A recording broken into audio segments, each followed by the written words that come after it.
analytics.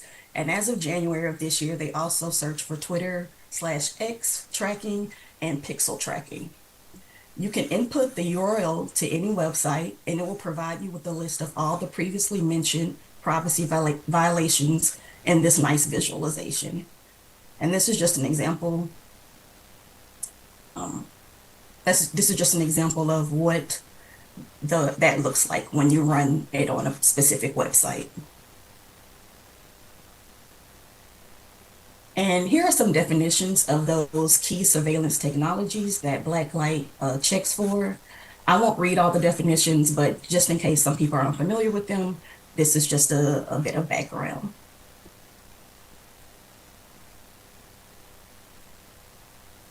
So next, what is Blacklight Query? Blacklight Query is an open source command line tool that fetches Blacklight scans for a list of URLs and runs entirely locally. While Blacklight only supports single site scanning, using the Blacklight query, you are able to scan a list of sites and have the results returned in JSON format.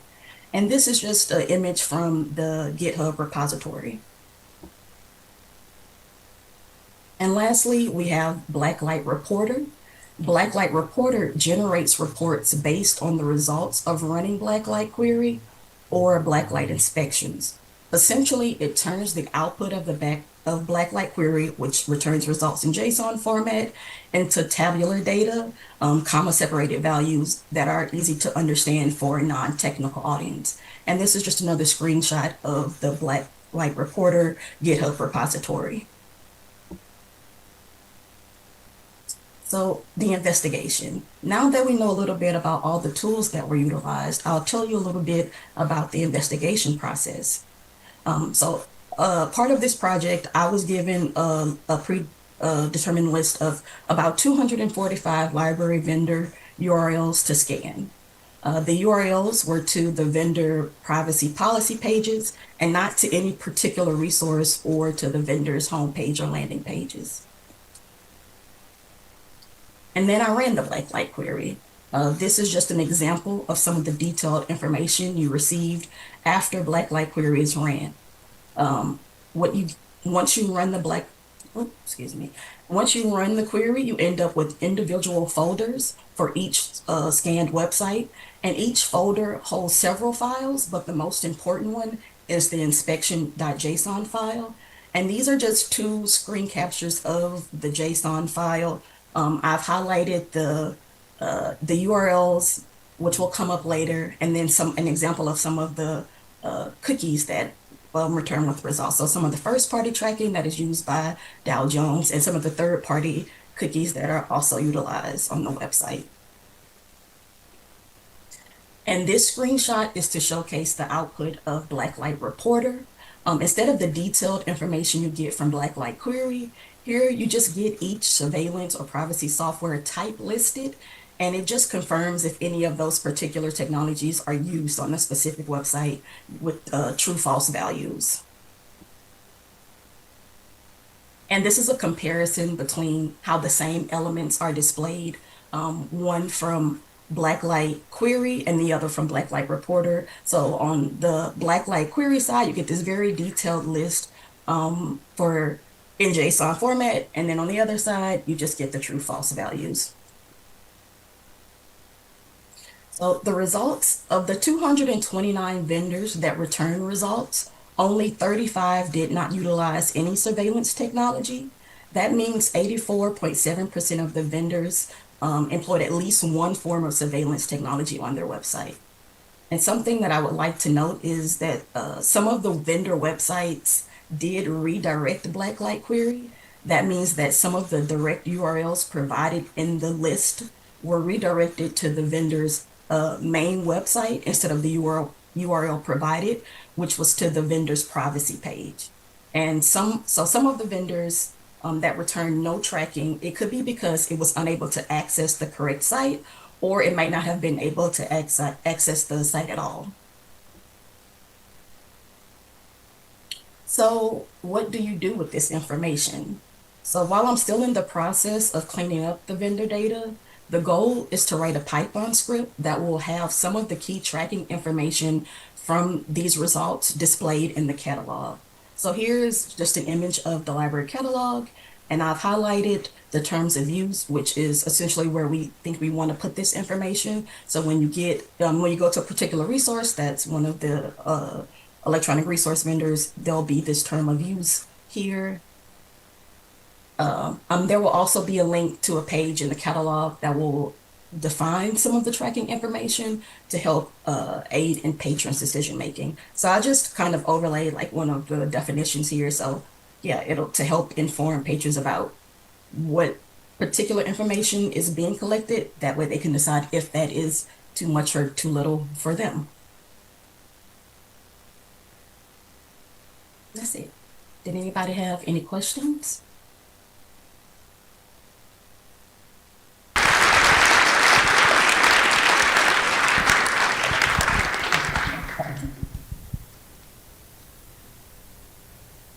I think we said all questions for Zoomers would be on Slack. I'm not sure how we're going to relay those questions. I'm not sure if Whitney can hear me. Whitney, can you hear me?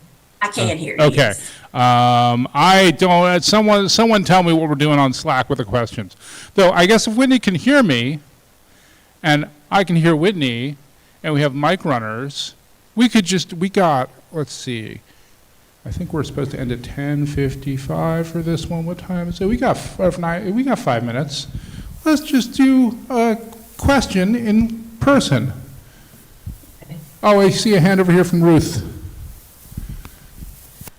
Hi, Whitney. I was wondering if you could tell us a little more about how you're conveying the data to patrons and I guess how you worked, because that's a lot of info, and how much you worked on clarity, because I really love this idea and it just seems like a lot of info to convey.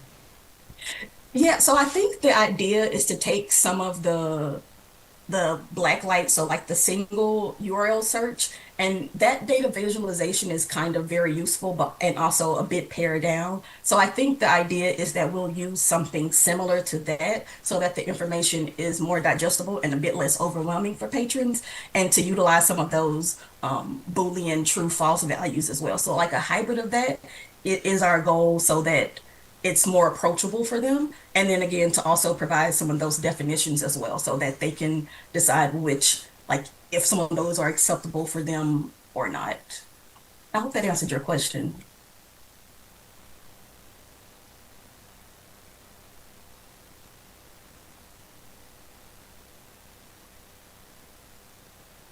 I think we have time for one more. Is there anything that popped up on Slack? Can someone who has a Slack tell me if there's a question to relay?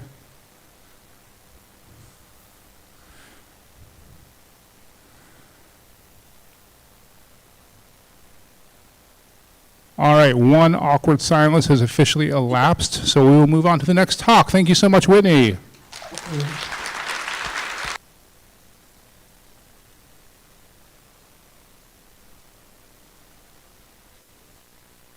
All right, up next we've got Eric Pettiplace. Let me see if I can read the title. On searching for library standards that align with library values in person. He's right here, folks. Eric Pettiplace. Let me get the slides up. No, not you.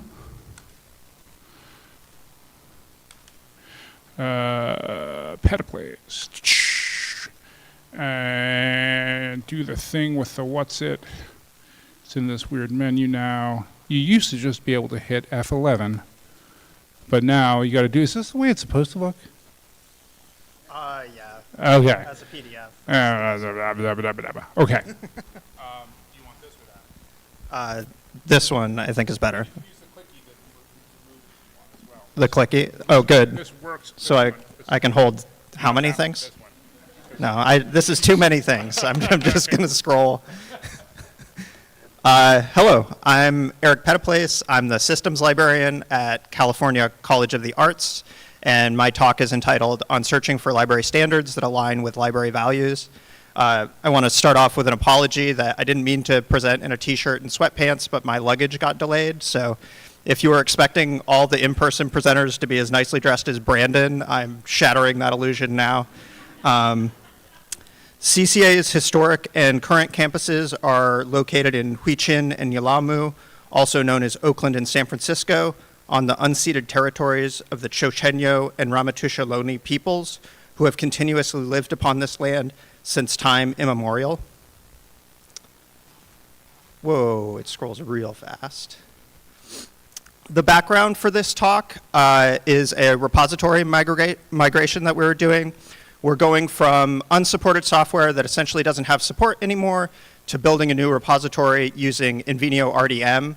Our existing IR metadata has controlled values in it, but no URIs for those values, so it's essentially just attached to a vocabulary. And we have these controlled values in pretty much every conceivable place. So we have names of people, places, organizations, but then we also have subject terms and we have genre form terms. So to start off with, I went about looking for URIs for all of these values. Invenio RDM, rightly so, insists on URIs for most of its objects, including subjects. And I mapped most of them to various Library of Congress vocabularies, such as LCNAF, the name authority file, LCSH, subject headings, and also the LC genre form terms. I chose LC vocabs without a whole lot of analysis just because we're already using them in the catalog. I'm familiar with them. They're very comprehensive. It seemed like a pretty obvious choice. This spreadsheet that you're seeing here just shows that we have a few different examples of terms. There are some genre ones, some topic ones, a name one. Some of the labels are being changed as we map to a different vocabulary, and then they all have id.loc.gov URLs as their URIs. Then in January of last year, an executive order was passed that renamed a couple of geographic places, so Mount Denali, but my specific example I'm going to use is the Gulf of Mexico. Was the government instructed people to rename it to the Gulf of America. This pretty quickly filtered to the Board of Geographic Names, which then led to the Library of Congress releasing a set of subject heading updates with a period for comment that was essentially just one day. They backdated the list of terms that they released.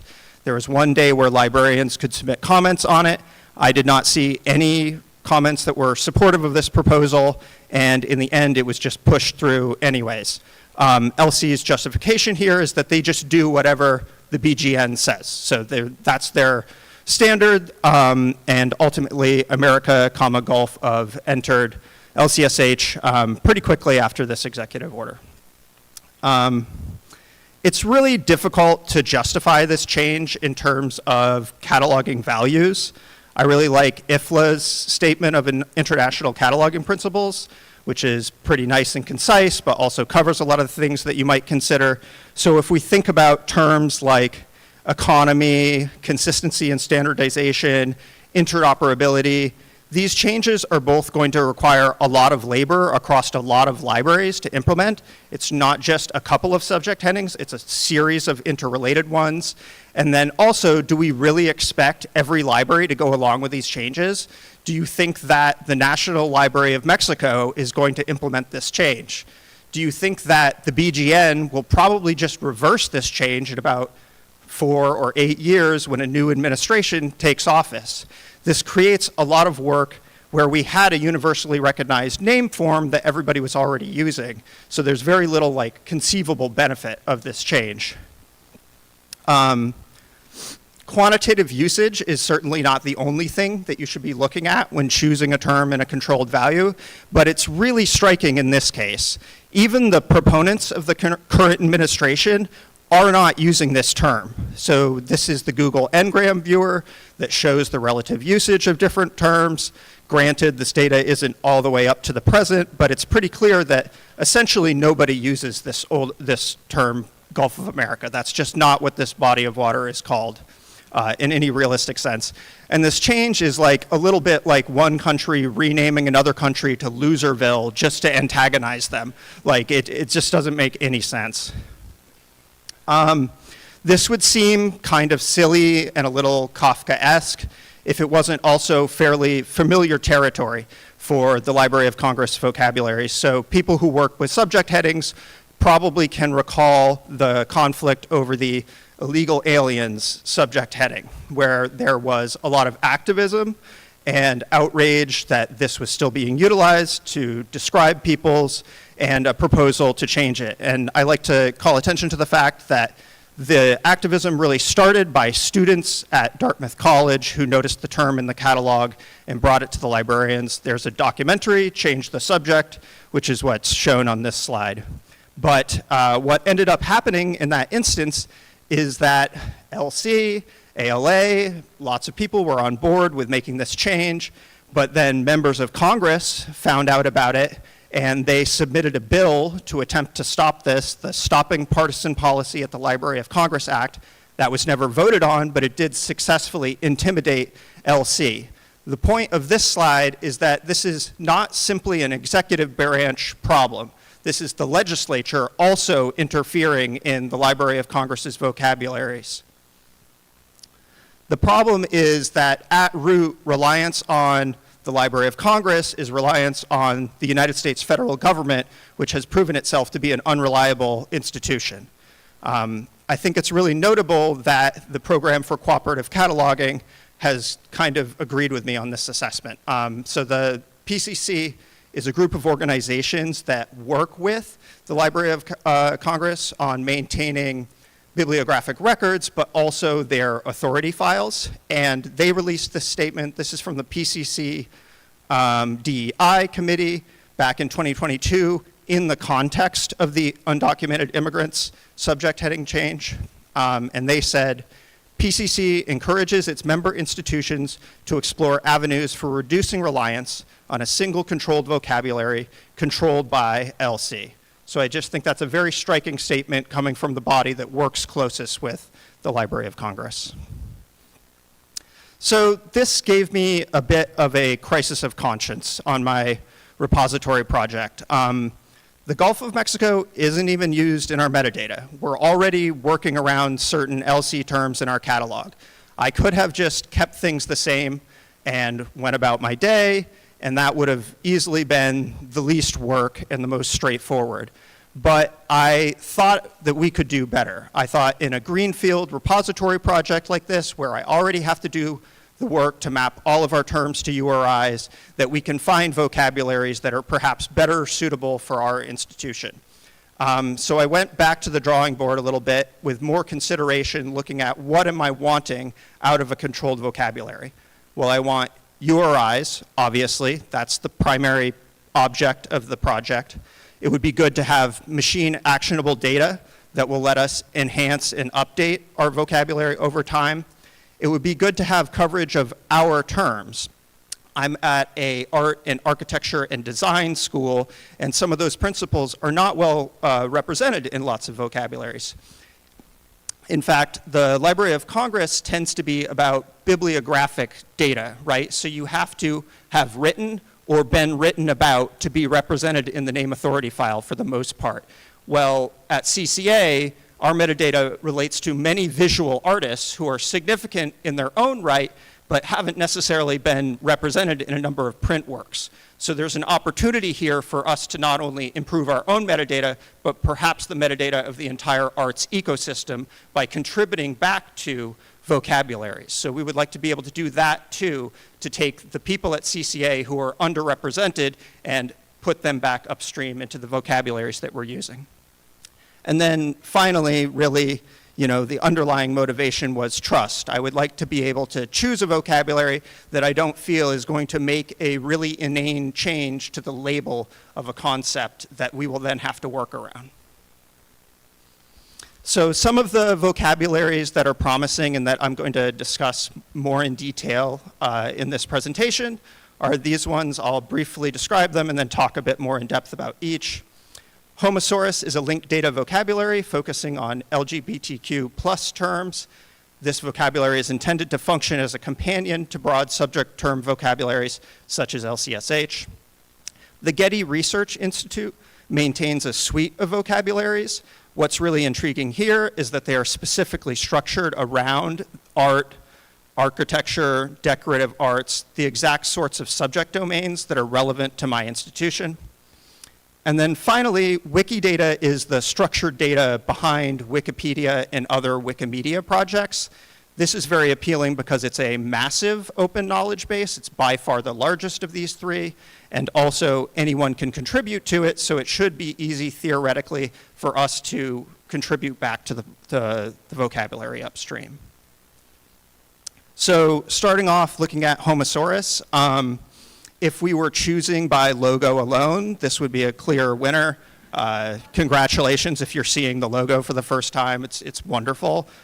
Also, the very first section of their documentation is entitled What We Value, and spoilers, I agree with all of their values.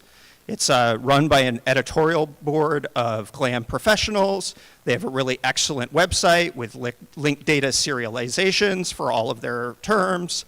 You can submit new terms via a form. I didn't get to look into that very much. But on the downside, it's not a comprehensive vocabulary, and they state this very clearly, as I already said on the last slide. So it can supplement something like LCSH, but it certainly couldn't be the only vocabulary that we utilize for all of our metadata, and it contained very few of our terms. Next, looking at the Getty Research Institute, their mission is to cultivate advanced knowledge of art and its varied histories. Again, sounds very synergistic. To be clear, Getty Research Institute and Getty Images are two different organizations. They have numerous relevant vocabularies. So they have the Union List of artist names for names. They have the Art and Architecture Thesaurus for subjects, genres, forms of art. And then they also have the Thesaurus of Geographic Names for places. Their data is really well structured. There's a lot of hierarchical relationships. TGN, honestly, is like better structured than LC's geographic data, in my opinion. It has really nice hierarchical features that make sense for geographic data. And they have good full data exports as well. The focus on art and architecture is obviously a big appeal of Getty, and we were already using some of their terms. You may have noticed that an example from an earlier slide was the ULAN form of a name, not the LCNAF form of a name. You have to sign up to register to be able to edit the vocabularies, and I got through the first part of that, but I didn't actually propose a change to a vocabulary, so I can't really report on that process. Okay. Final vocabulary, Wikidata. Openness is one of their core principles. Obviously, that makes a lot of sense in the context of libraries. However, not everyone who contributes to Wikidata necessarily shares the opinions and values of my institution, that's for sure. And there definitely have been notable edit wars where bad actors or people who have different ideas about representation edit labels and data in Wikidata. Put a pin in that, I'll come back to it a little bit later. Very easy to contribute to, though, on the other hand, so that's a plus and a minus. Largest data set by far, but it's also not really intended for use as a library authority. So it works really well when you're talking about like proper nouns, the name of this person, but can you use it for something like a subject or a genre? So looking into that a little bit, we found that we were able to use Wikidata kind of as a proxy for LC by looking at things that were linked to LCSH or the LC genre form terms. So here's two examples. On the left-hand side, you have creative nonfiction. This is not that hard. There's a film, there's a magazine. Obviously, we want the thing that describes itself as a genre, and that genre was linked to the LC genre form terms. It was also linked to the magazine's LCNAF entry, though, which doesn't make any sense, and I deleted that. On the other side, then you have magical realism, though, and this starts to show you is it's a little more complicated and difficult to figure out, where there's more entries with relevant text. There's one up top that says it's a style of literary fiction. There's one at the bottom that's a genre of creative works. Well, you have to look at the actual terms, and the top one is linked to LCSH. The bottom one is linked to LC genre form, so the bottom one is probably the better choice. Still, because Wikidata is one giant morass of entities, it isn't subdivided into focused vocabularies like Getty or LC is. It makes it more difficult for a metadata professional to pick the right term. That's still fairly easy for me, but for the technicians I work with, this is an actual hurdle.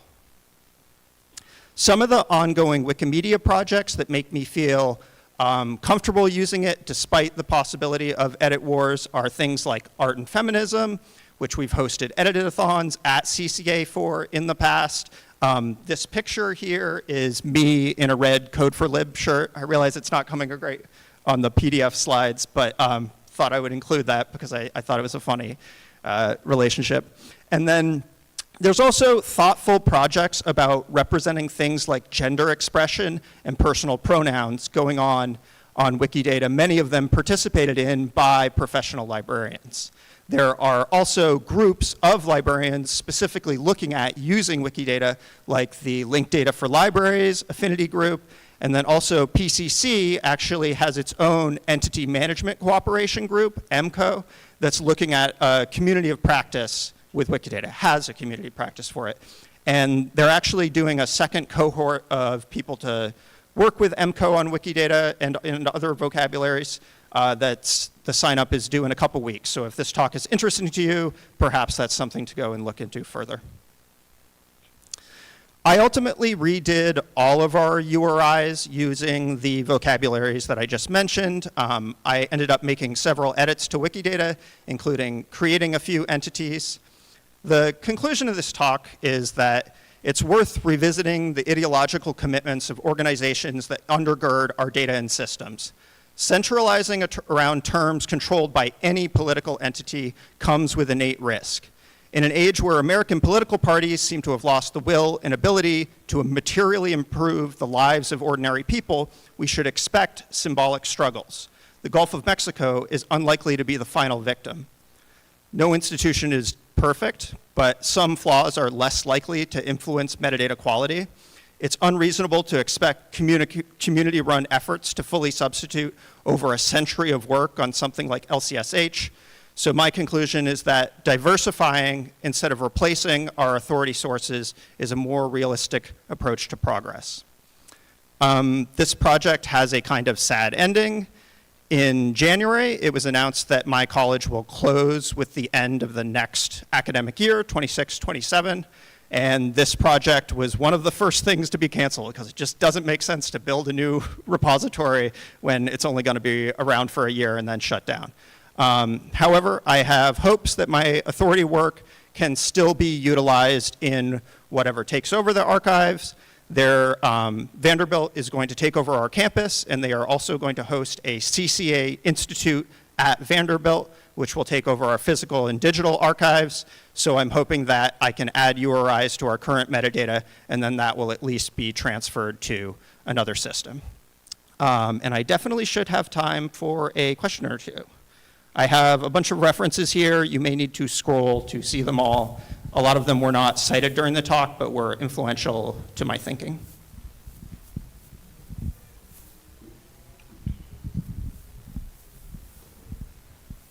According to the big red number, you do not have time for a question, but we'll take a question. Oh, I lied, sorry. Thanks for the great presentation. Just a quick question. This seems very promising, especially across these multiple disciplinary domains where you need specialized subject vocabularies like arts, science, medicine, humanities. So how would we enhance discovery across these domains in what might be an increasingly fragmented environment for things like overlapping terms or relevance ranking, now not of the terms, but of actually the subject dictionaries themselves? Thanks. That's a good question. I would have to think about it a lot, but the first thing that comes to mind is like linked data across vocabularies, right? So for instance, the fact that Wikidata has properties that reference things like LCNAF or LCSH means that you should theoretically be able to map between those vocabularies, and you could have one shared discovery system that somehow merges term IDs along that line. Thank you very much for your time. Thank you, Eric. All right, now let me find the next what's it. All right, we have, all right, we got a 10-minute talk. Community digitization as a strategic response to political change by, I should have practiced the names first, Nightingale Tanner and Jessica Lang. Hopefully I got those right, sorry. Then we gotta click into the Zoomy Zoom, roomy room. Yes, open. All right.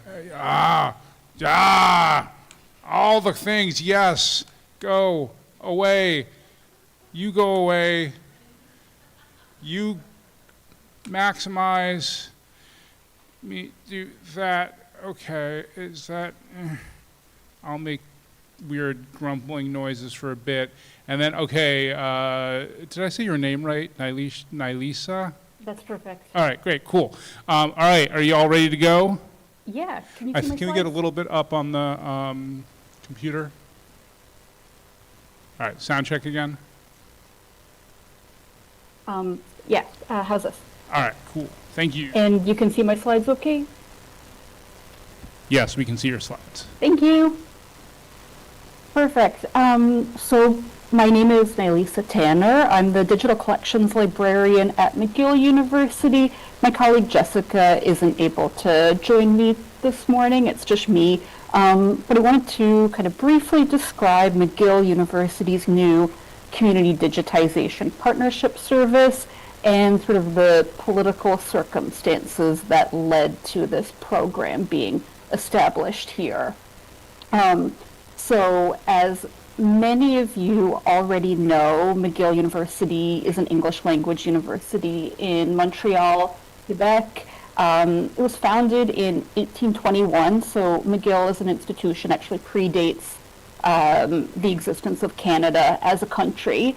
And then fast forward 150 years later, 1974, French became the province of Quebec's sole official language. Quebec has had a very strong pro-sovereignty movement since about the 1960s, and consequently, to give an example, between 1971 and 2001, the English-speaking population of Quebec declined from about 13% to 8%. Right now, for the last few years, Quebec has been run by a provincial party called the Coalition Avenir Québec, or CAQ, that is explicitly non-separatist, non-sovereigntist, but it is conservative and nationalistic. The party was kind of founded on the express belief that the single-minded focus on becoming a country was a distraction from the bigger goal of building a nation from Quebec. And that nationalism has real policy implications, particularly around language and, as we'll see, higher education. As Quebec's Anglophone population has declined, it's become more concentrated in Quebec's 3 English language universities, which has kind of made those institutions targets for the kind of nationalism that wants to suppress linguistic minorities. English language universities are often positioned as symbols of linguistic imbalance or as magnets drawing Anglophones into the province. So over the last 2 years in particular, Quebec's provincial government has introduced a series of legislative and policy changes aimed at deterring Anglophone students from coming to Quebec as an expressly stated goal. So raising tuition 33% for out-of-province students, as one example, coupled with other funding changes like more restrictive federal government caps on international student visas, which you may have heard about in the news, the overall effects on English universities has basically been devastating. So here are a couple of news articles that you could check out to get more or less a summary on the situation. Parallel to this, in mid-2025, McGill Libraries released its 5-year strategic plan for 2025 to 2030. Given the political context that we are in, it was not surprising that one of our strategic goals was to increase our presence in the wider community, and that it included the statement that expanding community engagement will further embed McGill into the fabric of Quebec society.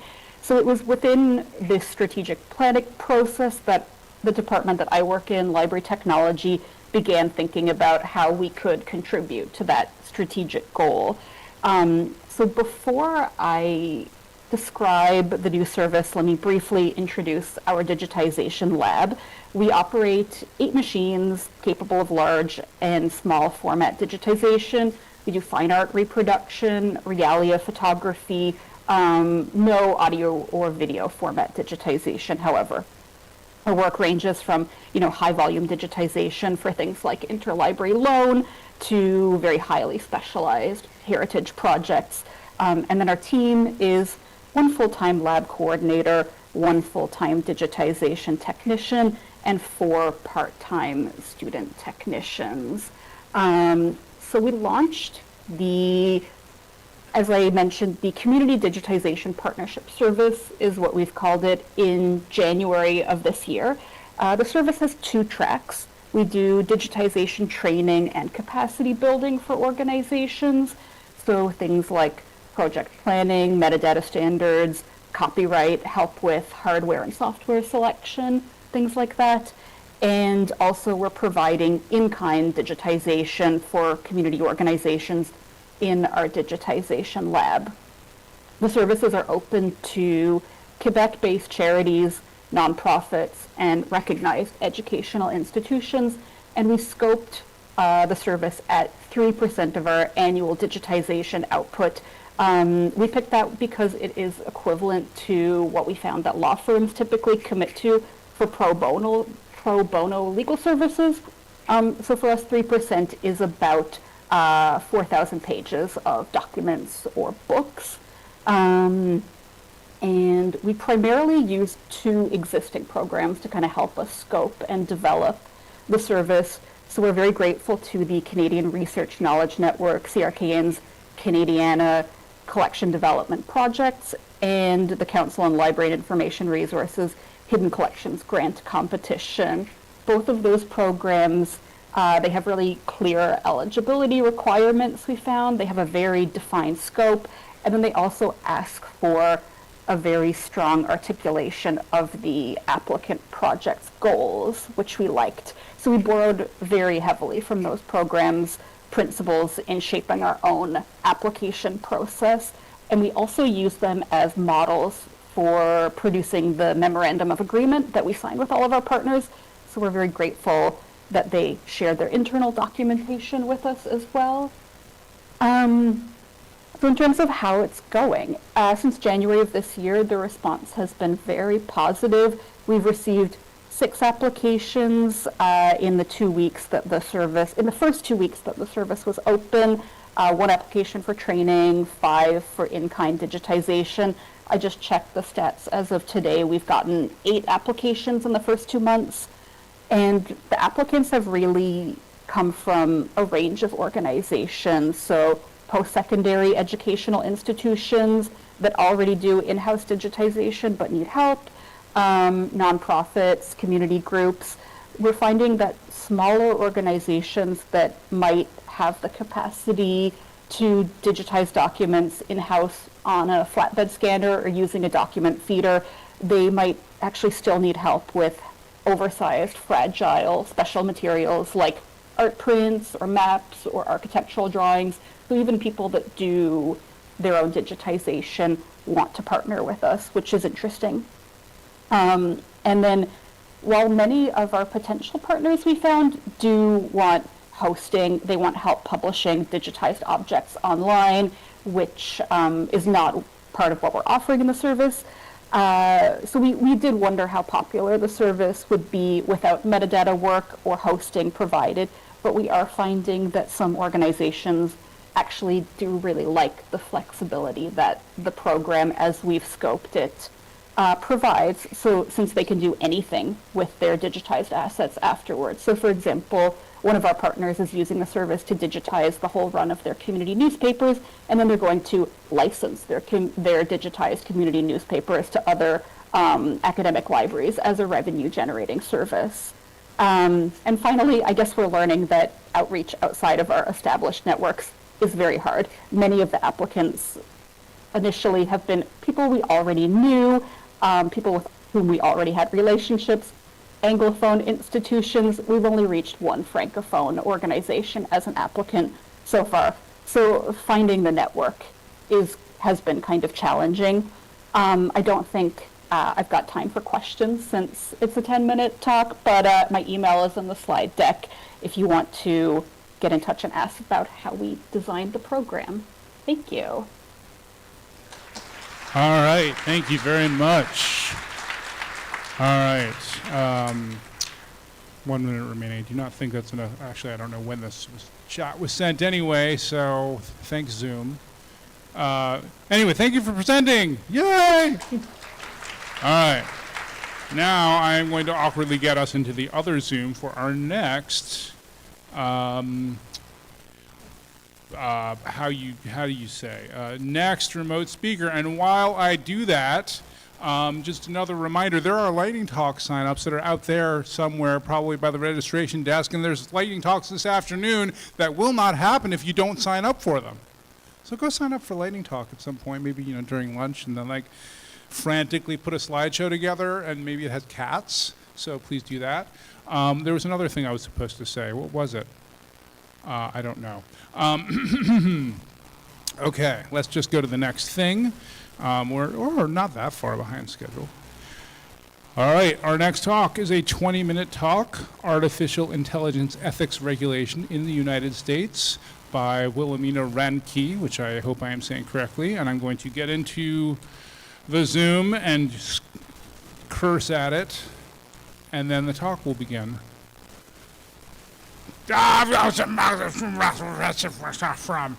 Okay, Dre is loading Zoom now. That's true. All right, and then let me do this. Okay, you ready to share your screen? Or if there's, I hope there's a, am I muted? No, yes. Wilhelmina, can you, there we go.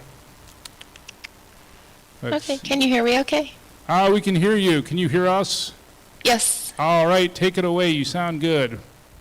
Okay, so good morning. I'm Wilhelmina Ranke. I am head of Libraries, Technologies, and Systems at Georgia Southern University Libraries in Statesboro, Savannah, Swainsboro, and Hinesville, Georgia. Today I'm presenting about artificial intelligence ethics regulation in the United States. That is the abstract, so the slides will be posted online wherever they're posted, and I'll usually put them on my institution's institutional repository also, and you can get the abstract later. It's also in the conference program. So United States artificial intelligence regulation is the topic today. That is a very, very detailed timeline of key documents in artificial intelligence regulation in the United States. It has a lot of detail to it. The sites are there, so you could pull the slide and look at them later if you wanted to. It's basically the whole big picture of cohesive artificial intelligence regulation in the United States.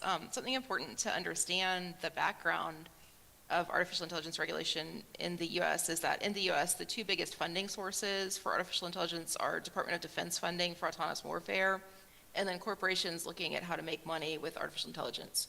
So the only two laws on there are the August 2018 law and then January 2021 law, which are both Department of Defense spending bills, with artificial intelligence just being a little teeny piece of those. So three things about it. It has a lot of detail, but basically what is probably most important is that like kind of red colored part. The National Artificial Intelligence Initiative Act signed in January 2021 provided for a 5-year funded program to develop a cohesive federal approach to artificial intelligence regulation. Because of that, there was a lot of federal government and a lot of industry activity about artificial intelligence ethics and like what kind of decisions to make with it in the US during that time. The next thing to notice is even though government is volatile, this process kind of like started through different administrations. So even though there's different presidents and maybe other areas of government are volatile, maybe there's more of a common thread in artificial intelligence than other areas. And then the next is that ethics is part of the whole process. A lot of these refer to trustworthy artificial intelligence as a goal. So they're trying to regulate ethics and have a broad approach. That's once again emphasizing the timeline. We're kind of just concluding activity under the National Artificial Intelligence Initiative Act. And the goal of it wasn't to set up concrete regulations. Instead, it was to make decisions about maybe X, Y, and Z. One of those key decisions was whether the U.S. will regulate artificial intelligence and how. So the ways to do that is like government could say, all corporations over this size need to have policies about these topics. And once that's done, that's done. Government could say, algorithms doing these kind of decisions have to meet these standards and have more of like a concrete approach coming from government. So there's all kind of different ways that something can be regulated, and it was kind of a goal of that law was to decide how to regulate artificial intelligence. So regulate it by saying what algorithms can do, saying specific things about algorithms, regulate it by having companies have policies, having them report to government and what level of reporting, and basically just how to structure regulation. The other thing about the National Artificial Intelligence Initiative Act is there's that long definition. When we talk about artificial intelligence now, we're often talking about generative artificial intelligence. So like looking at a bunch of examples of something, then seeing patterns in those and using those patterns to make predictions or make something that follows those same patterns. The definition is actually focused on automated decision making. So a decision tree that's just kind of like if this, then that, if this, then that, and applying a decision tree would equally be part of that definition as a neural network. Then the other thing is during the past 5 years, there has been a proliferation of maybe artificial intelligence trustworthiness or ethics activity at large corporations. Part of the goal for that was to say corporations are doing this themselves, so there's not a need for government to regulate. During 2021 to 2024, as federal agencies put out like calls for public comment about different questions or accepted feedback from people for reports, commonly something that large technology companies would do is to say, oh, well, there doesn't have to be any law or regulation in this area because look, we're self-governing, and then link to their policy documents. So if you've seen a lot of industry activity, part of that was to control the conversation and then to show that regulation was not necessary.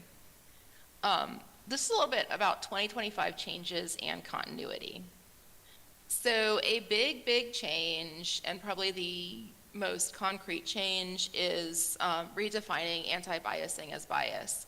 So if a algorithmic system is training on data set and the data set has things about reality that are maybe showing biases in reality, the algorithm will learn that and throw it back out. And anti-biasing would be to sort of like say, okay, this is not how the world is structured, this is how we would want a perfect world to structure, so how do we make predictions, or what are things we can do to this algorithm to make the predictions more representative of what we think the world should be, as opposed to solidifying biases and locking them in.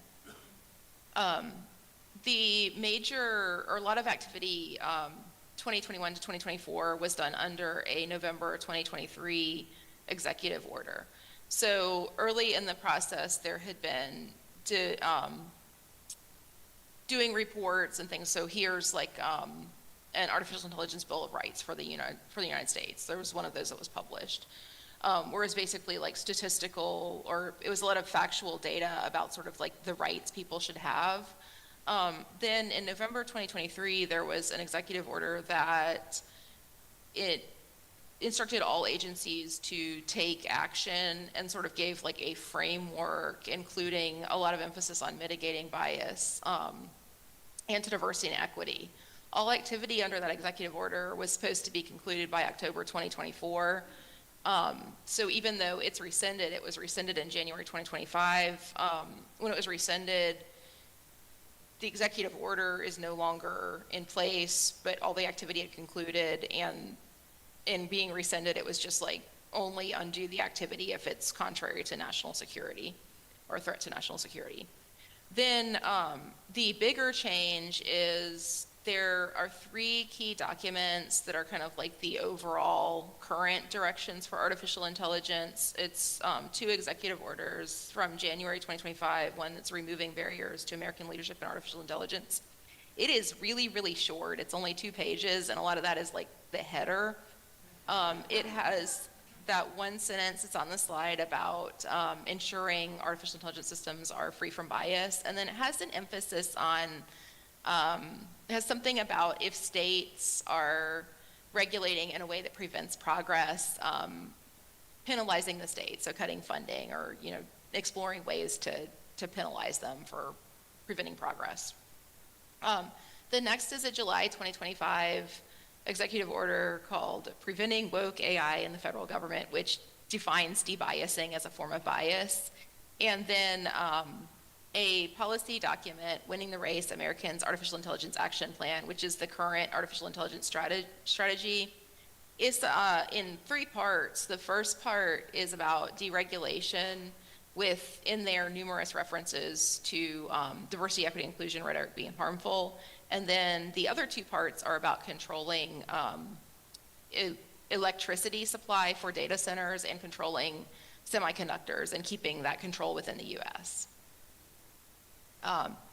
So there's a big change for bias and how bias is going to be defined in systems. Then for deregulation or no regulation, one of the key decisions that was supposed to happen from 2021 to 2025 was have a cohesive federal approach to how systems would be regulated.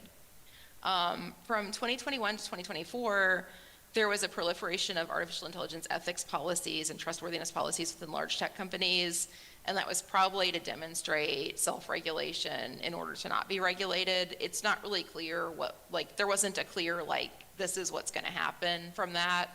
Since 2025, the federal government explicitly states that it values deregulation of artificial intelligence. That was part of that Winning the Race, America's Artificial Intelligence Action Plan from last summer. Then with federal regulation, it's not a clear change though, because there wasn't a clear direction already. The big change is probably attempts to restrict states from regulating, but that's also probably not logistically possible. So this slide is about preemption. Preemption is where when a higher level of government has a law, lower levels of government can't have law in conflict with that. So an example is the federal drinking age of 21. States can't have something incompatible. Or an example is a lot of states have laws that cities and counties can't restrict vacation rentals like Airbnb because the state is going to come up with a cohesive approach. Preempting or trying to preempt state regulation is probably a new approach. In fall 2025, there was a proposed bill to preempt state government from regulating artificial intelligence. This is a link to a letter of 36 state attorney generals, not just voted against it, but they signed a letter and sent it to Congress that was don't do this, states have states' rights. So it's unlikely, or when preemption is successful, usually it's here is a framework, adopt this framework. When it's a void, it's harder to put through because states are going to do what they want to do and no one wants to be restricted without an actual plan being provided. Privacy is a parallel area where there hasn't been regulation and there's not really a cohesive state thing. And that's probably where artificial intelligence is going to go, is the direction of privacy. So there's a parallel to privacy. With privacy, as technologies developed and the 1970s, 80s, and 90s, then as the internet developed, privacy is a growing sort of problem that everyone thinks is a problem where we don't really have a federal approach. In that area, technology companies and large technology companies actually did kind of control the conversation for states. The Uniform Law Commission is a group that publishes model state laws that are often usually adopted. So an example is the formula for child support calculation is a Uniform Law Commission law, which is adopted by all the states. So somebody can't move from one state to another and get the calculation changed. In 2021, the Uniform Law Commission, after a couple of years of conversation, they came up with the Personal Data Protection Act. That is a map below, and any states that have adopted it are blue. No states adopted it, but it was essentially heavily influenced by large technology. So the kind of things that it says in it is things like there's a desire for clarity, privacy policies are hard to understand.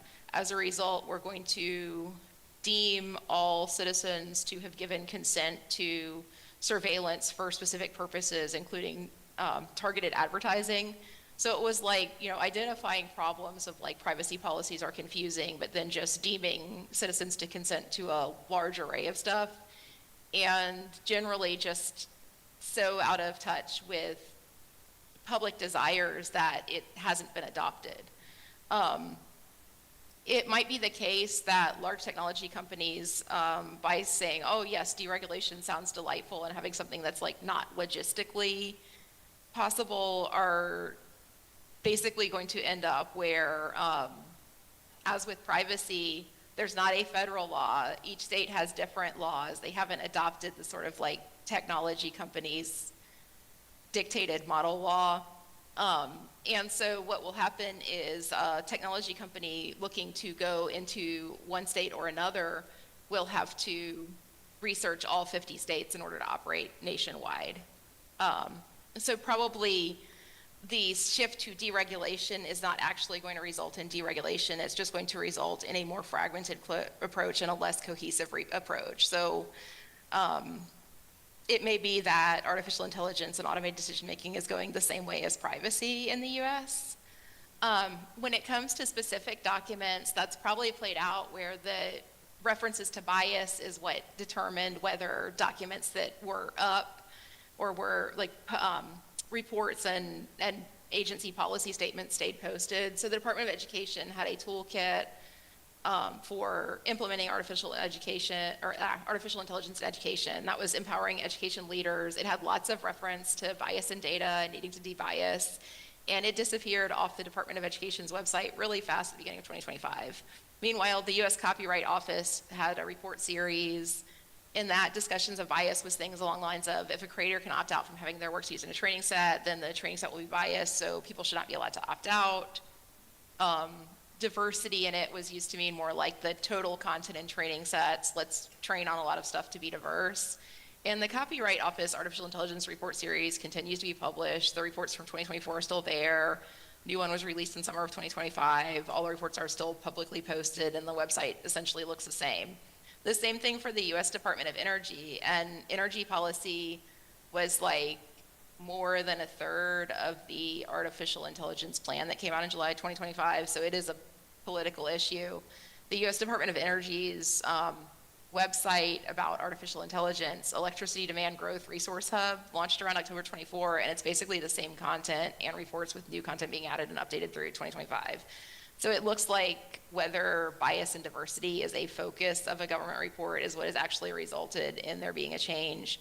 Meanwhile, deregulation was probably already something that was going to be achieved by large technology companies,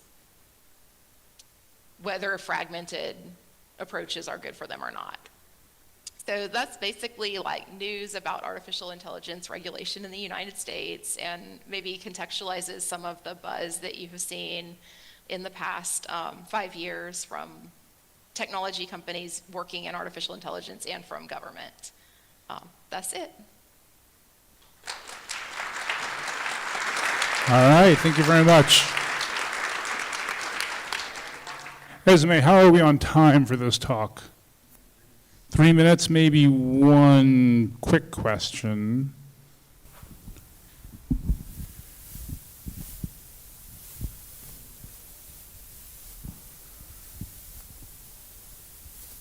Awkward silence elapsed. No questions. Thank you so much. All right. All right, so everyone say thank you to Wilmina. All right, and we will move on to our last talk of this block. Let me find the what's it. So, all right, this talk is a pre-recorded talk. I have been informed that the recording of this talk has some audio inconsistencies, including volume spikes. So if you have auditory sensitivity, please be aware of that and take care of yourself if you need to.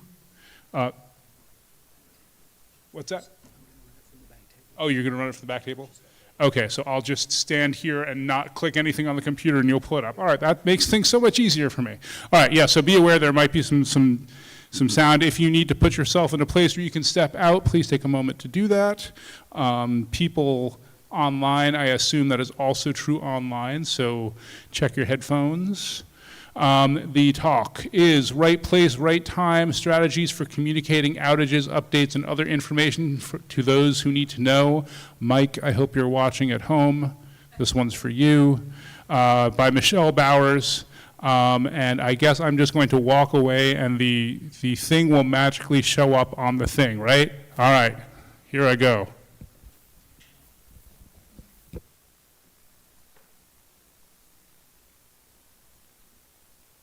Waiting to see if this happens. I trust our AV team, though.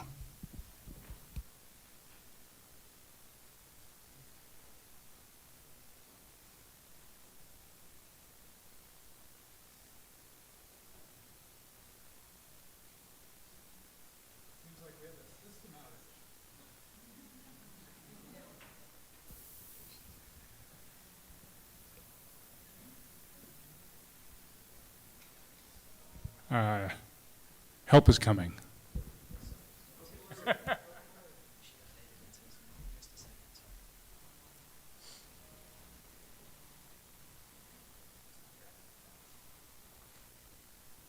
Thank you for your patience. One moment, please. Your call is important to us.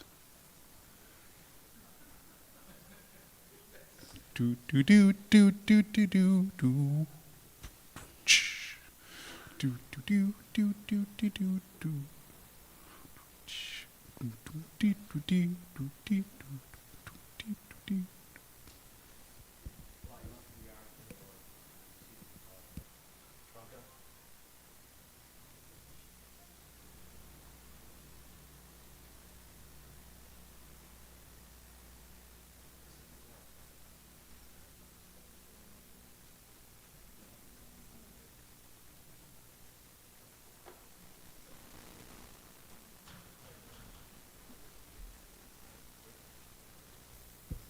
Live stream, we are not getting audio either. We are working on it.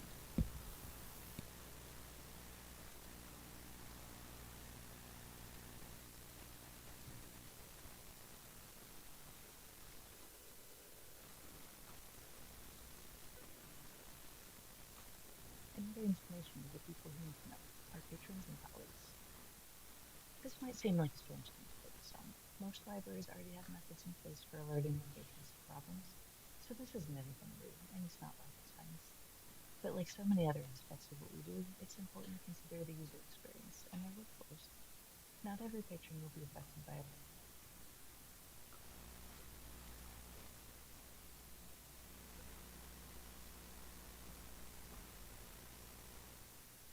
Hi, I'm Michelle Bowers, or Current Resources Librarian at New York State Medical University. Today I'll be sharing some of my strategies for communicating outages, updates, and other information to the people who need to know, our patrons and colleagues. This might seem like a strange thing to focus on. Most libraries already have methods in place for alerting their patrons to problems, so this isn't anything new, and it's not rocket science. But like so many other aspects of what we do, it's important to consider the user experience and their workflows. Not every patron will be affected by every type of resource issue, and usually they won't all access something the exact same way. So if you're only using one or two places to share information with all your users, it can make those messages less meaningful. I think of it kind of like an overcrowded bulletin board. Endless messages about resources that aren't relevant to you can be overwhelming, and it can make it harder for you to find the information that you do care about. For example, our main method for big outages is our library homepage alert. Putting a message here is a solid way to catch the attention of everyone coming to the library site, but if it's used all the time for every issue, one, people will stop paying attention to it as something unusual, and two, it can reflect badly on the library to always show something being broken. It's also not helpful for patrons who aren't starting from the homepage. If they're accessing the resource through a bookmark or a link from the professor, they won't see it. So we try to only use the homepage alert for really big disruptions that we know will affect a lot of users. And even then, we pair it with other methods. We use it for anything affecting IRL or authentication or a handful of extremely high-use resources. For everything else, we try to put messaging closer to the access point. One of the ways we do this is our Primo alert banner. We use this for situations where we know a lot of users will be coming for Primo. So any of the issues affecting the IRL would get a message here, like Elliot being down for maintenance for a few hours. We also use it for some things in Primo itself, like expected downtime or changes to the interface. We also sometimes use Primo's general electronic services. We have services set up for Iliad and for a handful of other things, like Google Scholar. So to go back to the example of Iliad being down for maintenance, we might also put that messaging as public notes on each Iliad service. We often pair it with the homepage alert, and the Primo alert banner never really by itself, but it's nice to have for extra coverage. Another really useful option is adding notes on Primo's collection portfolio level. I usually use public notes, but you could also use authentication notes depending on the issue. If it's something widespread, I'll put it on the collection level, but it's really nice to be able to do it at the portfolio level for anything that's really just affecting a single journal or ebook. This works really well for resources that are usually accessed through Primo. One big caveat to that, of course, is that professors might link directly to the resource from the LMS and bypass Primo altogether. But even then, it's still good to have it here so that if people are in that circumstance and come to Primo to look for it, they'll see the messaging that way. One more Primo tool we make good use of is the resource recommender. We mainly use it for resources that patrons have some trouble finding. But if there's been a change, like the resource now requires making a personal account, I'll sometimes use the description field to call just a little bit more attention to that information. I wouldn't use it as a standalone without anything else, since it'll only show for people who are searching specifically in Primo, but it's nice paired with messaging in other places. Outside of our website in Primo, we try to make use of any other tools we have from other vendors. Last year, we started using libkmmi++, and we've been getting a lot of really good use out of the domain messaging. It's particularly good for resources where patrons are likely to get there from some other starting point besides the library. The trade-off, of course, is that it only shows for patrons who have installed the Nomad browser extension. We always encourage patrons to install it, but we don't have it auto-installed on the institutional level. And even if we did, it wouldn't catch people using their own devices, so we still pair it with messaging in at least one of our good places. That said, it's great for not just letting people know about an issue, but directing them toward more information or a workaround if there is one. We also make good use of tools we have from SpringShare. In LibGuides, the A to Z list from the URLs have come in really handy for temporary redirects. If a resource is going through something big, like a platform change or a cancellation, we'll create a landing page, either in LibGuides or on the website, and change the friendly URL to point to that new page. This is great for resources where we expect people to be coming in through the A to Z list, but it's nice too for anywhere that the friendly URL already lives, like a patron's bookmark or a Brightspace course. Occasionally, we'll also use the A to Z list descriptions to know the change, similar to what I mentioned earlier for Primo's resource recommender. We also get a lot of use out of the LibAnswer system status page. We set this up a couple years ago as a supplement to some of these other methods. We mainly use it for the usual resource issues, problems with the databases, journals, or ebooks. But we also use it for information about IRL or printing, the library website, Primo, even the library building, for things like door problems or entrance closures. Obviously, we use physical signage for that too, but the status page can be really good for someone who wants to know if a physical issue has been fixed without having to call or email or show up or find out when they get there. While most of the other things that I've talked about so far are good for catching people early in their workflows, I think of the status page more as a way for someone to find out more about an issue they just experienced, to see whether it was just a glitch or something wider that the library knows about and is working on resolving.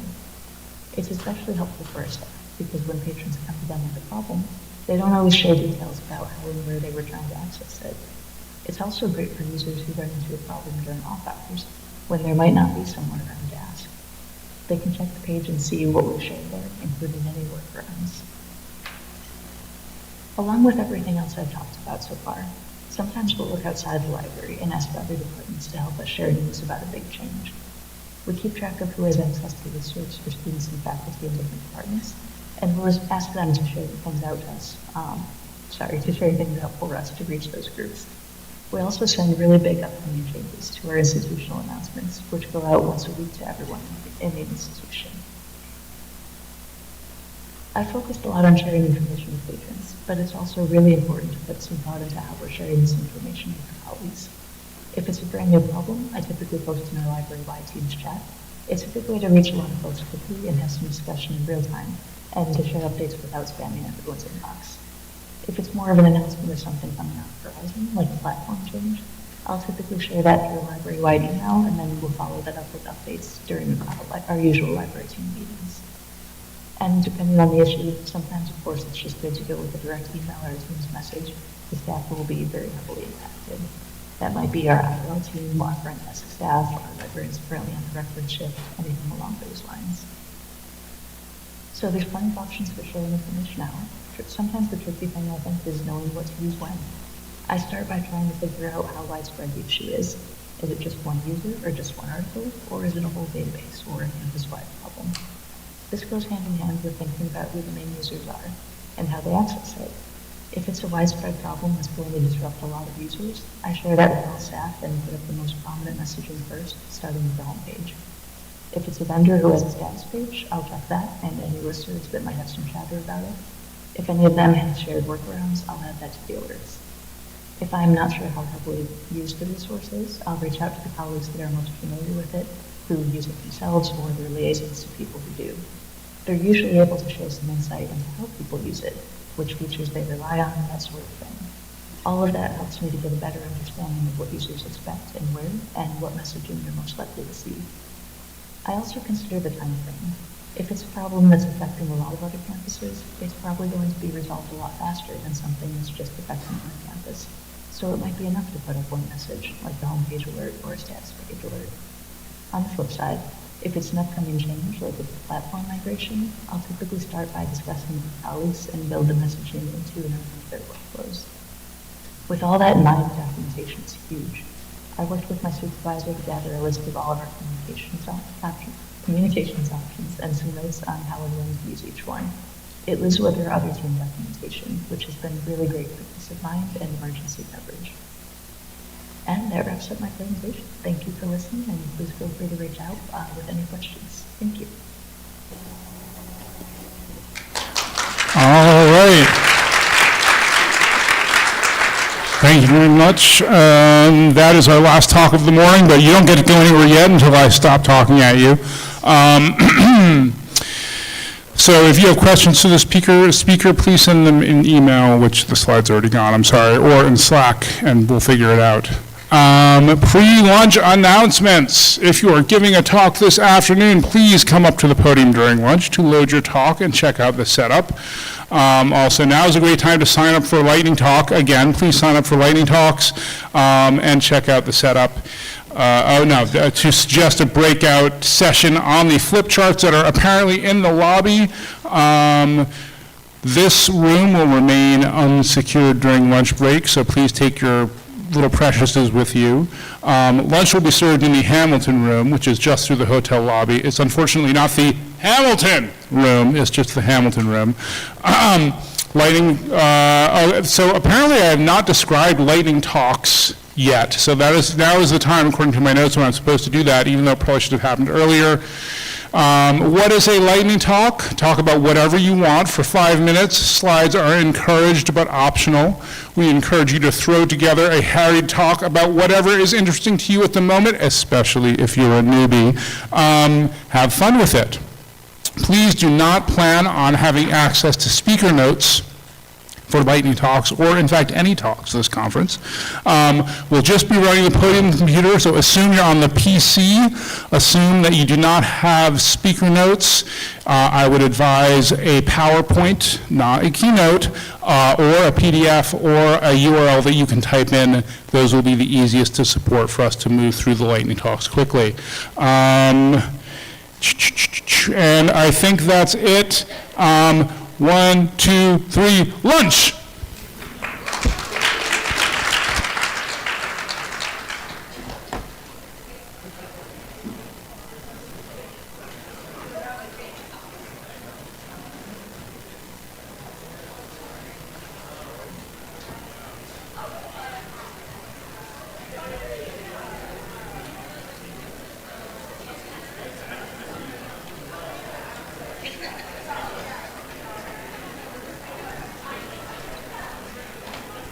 Hello. How are you? Good, how are you doing? I am doing splendidly now. There is nothing more anxiety-inducing than those things. You present after lunch? Yeah, I'll be.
So the on-off, just in case you run into it. Hey, Bronco, go ahead and mute me.